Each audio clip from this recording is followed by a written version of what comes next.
trips took him to every city and town in the state. His drive produced a major political upset. My brother Bobby, who managed the campaign, perhaps he could give us some idea more up to date of what the final figures were. I think that from what we got up to about 20 minutes ago, that we were winning by about 70,000. There's about 100,000 more votes would come in, and I think that plurality would remain.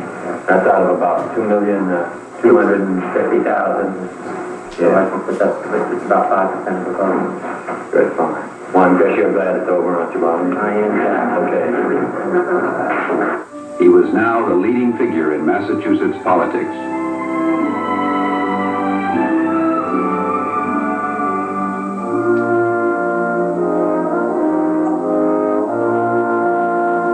On January 23, 1953, along with other new arrivals to the Senate, John F. Kennedy was sworn in by Vice President Alvin Barkley.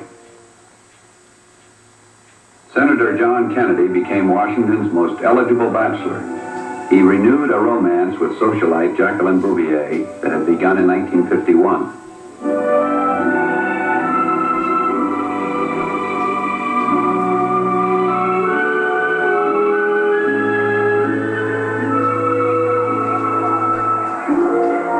In September 1953, they were married at St. Mary's Church in Newport, Rhode Island.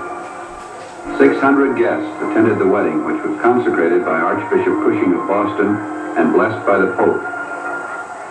A crowd of 3,000 fought for a glimpse of the glamorous newlyweds. More than 1,200 leaders of society and politics attended the reception for the young couple at the 300-acre estate of the bride's mother and stepfather.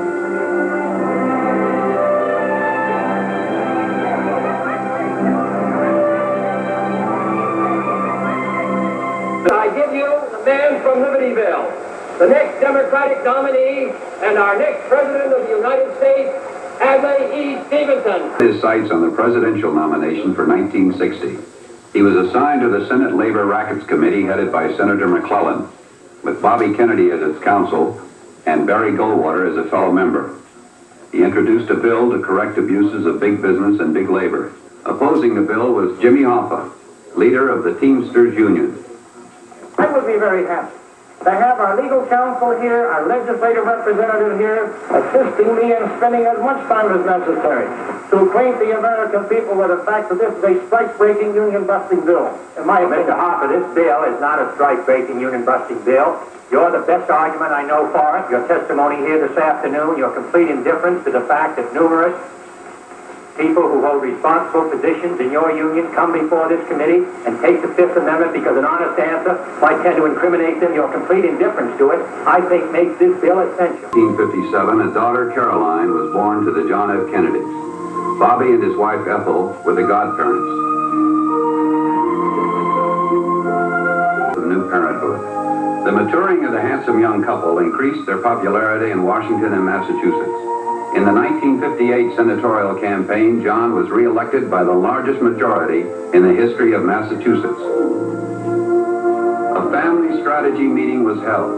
Younger brother Teddy joined John and Bobby to discuss John's political future. When the announcement was made that Kennedy would enter the New Hampshire presidential primary of 1960, his father was by his side. It was a proud moment for the elder Kennedy.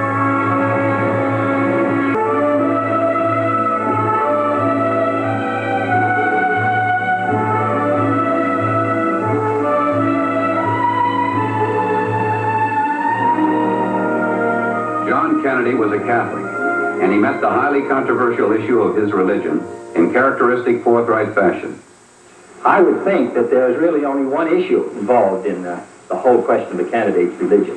That is, does the candidate believe in the Constitution? Does he believe in the First Amendment? Does he believe in the separation of church and state? Now, when the candidate's given his views on that question, and I think I've given my views very fully, I think the subject's exhausted. He clashed again with Humphrey in the West Virginia primary and won a decisive victory. With further primary triumphs, the road to the Democratic Convention in Los Angeles was clear. Johnson stood in his way. Kennedy met his challenge head-on before the Pennsylvania delegation. Full of admiration for Senator Johnson, full of affection for him, strongly in support of him for majority leader, and I'm confident that in that position, we're all going to be able to work together. Thank you.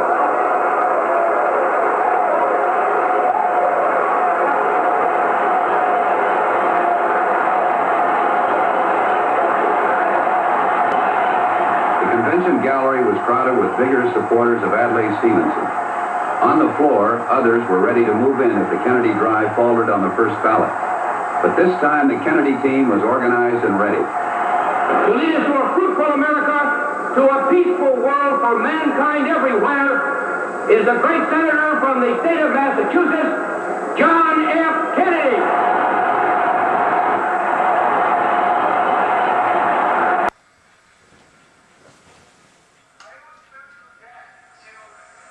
The man, his nephews and nieces called Teddy.